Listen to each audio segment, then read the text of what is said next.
To this point in section 90, we've seen high men in the church. I now want to shift gears and pivot from male to female and from what might be considered top to bottom. Instead of first presidency counselors, how about a regular old lay member of the church? By the way, the book of John does this when we pivot from John chapter 3 to John chapter 4. John 3 is about a male, Nicodemus. John 4 is about a female, the woman at the well. High and lofty, remember the Sanhedrin, Nicodemus. Lowly, a Samaritan woman that's basically disowned by her own culture. You get very clear juxtaposition there in John 3 and 4. And you see one in section 90 of the Doctrine and Covenants as well, where we shift from Sidney Rigdon and Frederick G. Williams, names we probably know, to Vienna Jaques, a name we might not. Now, Vienna, we're still, in fact, she's so unknown that we barely know how to pronounce her last name. Is it Jacques? Is it Jake? It's been spelled so many different ways by various people throughout church history. She is one of only two 19th century women named by name in the Doctrine and Covenants. And the other is a name we all know, Emma Smith. Back in section 25, when we studied her, we saw this elect lady elevated by the Lord. Well, in section 90, but she's the prophet's wife. Of course, she deserves a section of the Doctrine and Covenants.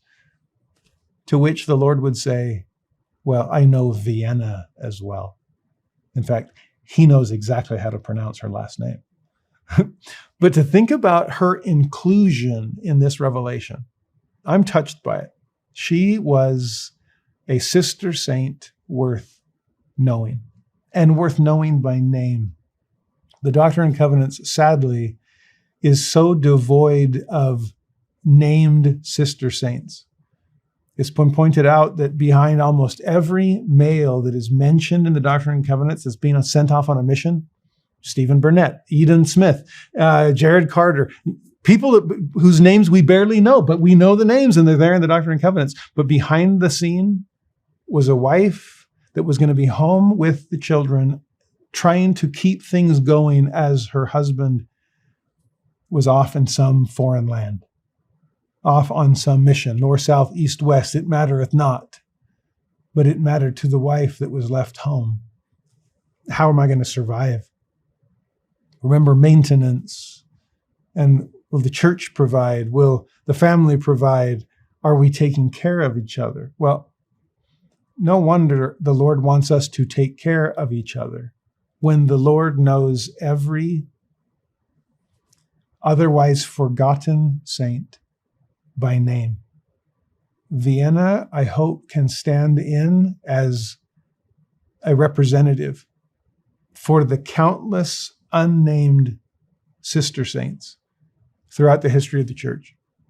And I do hope that each of us can do our best to make the unnamed named, to make the unseen seen, the unheard heard, and recognized, so that they know it and that they know that we know them. Vienna, I think, is an example of that is beautiful. As far as background, she lived in Boston. She'd gotten a copy of the Book of Mormon. It kind of laid it aside until in a vision, she was told, you better read that book. So she dusted off the voice from the dust and never let it collect dust since. She traveled from Boston by herself. She lived alone in Boston, traveled to Kirtland so she could meet Joseph Smith. And when she met him and gained a testimony of the gospel, not just the Book of Mormon, a testimony of the church, she joined it wholeheartedly, went back to Boston and became a pillar in the branch there. Provided for missionaries coming through, did everything she could to build the kingdom there until she decided to come and join the rest of the kingdom builders in Kirtland. And yet when she got there and met and was there with Joseph again, part of this revelation, section 90, tells her, this isn't your permanent home. You've gathered to Kirtland. Thank you. It's now time to gather to Zion because you have a Zion heart. Go build, you're a Zion person, so go help build the Zion place. And she does. When she gets there, she faces all the persecution that everyone else faced. She's driven out of the state alongside everyone else. She cares for members of Zion's camp as they're coming in trying to help the saints. She's helping the helpers. Eventually, she settles in Nauvoo. There's a beautiful painting of her on horseback out in the Mississippi River as the first witness of the first baptism for the dead in this dispensation. I guess she didn't want to get her feet wet. But she's there on horseback as a female witness of baptisms for the dead. She crosses the plains along with the rest of the saints. She lived into her 90s in Utah, bearing testimony of the gospel of Jesus Christ till the very end. She is extraordinary. And I'm so grateful that we have her name in section 90. If you want to read the verses, go with me to verse 28 and 29. Again, verily I say unto you, it is my will that my handmaid, Vienna Jaques, should receive money to bear her expenses, and go up unto the land of Zion, and the residue of the money may be consecrated unto me, and she be rewarded in mine own due time. Now, there's a bit of an irony there about consecration and about receiving money, because more than ever receive money, Vienna gave money.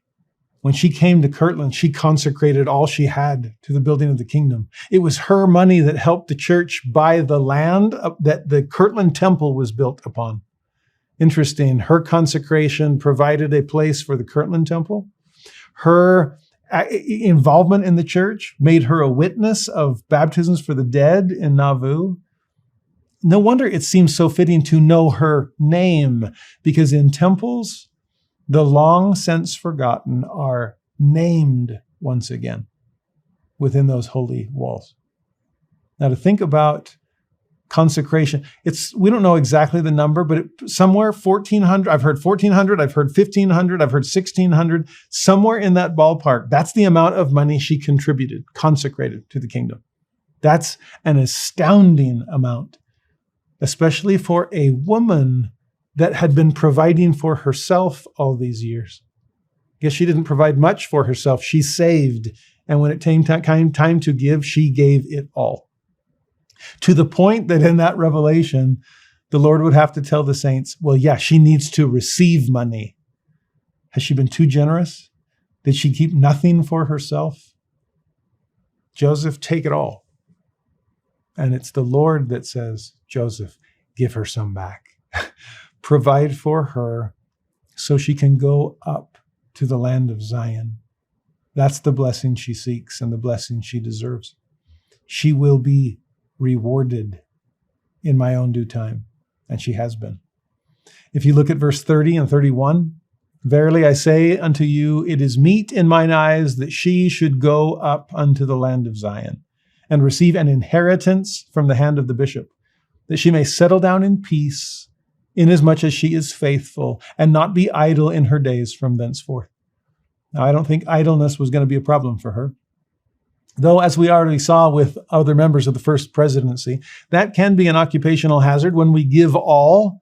Think, I've done it? Am I finished now? Oh, no, it's just beginning. Vienna, like those other members of the first presidency with whom you share a revelation, this is what you will do in all your lives. What's the only way to graduate from the quorum of the 12? Die. What's the only way to graduate from the law of consecration? Pass, as in pass on. And Vienna was faithful for the rest of her life. I hope we can be as well. In fact, one last thing about her. There was a letter that Joseph wrote her. She's now left Kirtland. She's down in Zion. Joseph writes her a letter in response to a letter that he had received from her. So from what I understand, the only letter in his own hand he wrote to a woman other than Emma. But he says this. This is from September 4th, 1833. I have often felt a whispering since I received your letter, like this.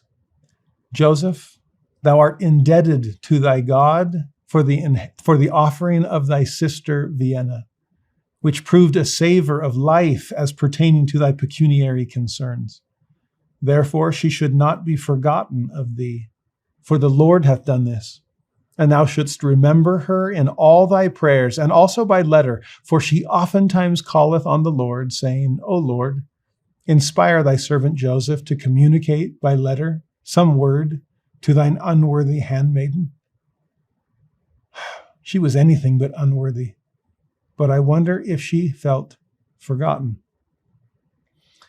This revelation, in some ways, is meant to clarify and confirm that she would never be. In some ways, if I could say this, Vienna is a Doctrine and Covenants equivalent of Mary, the sister of Martha, in the New Testament.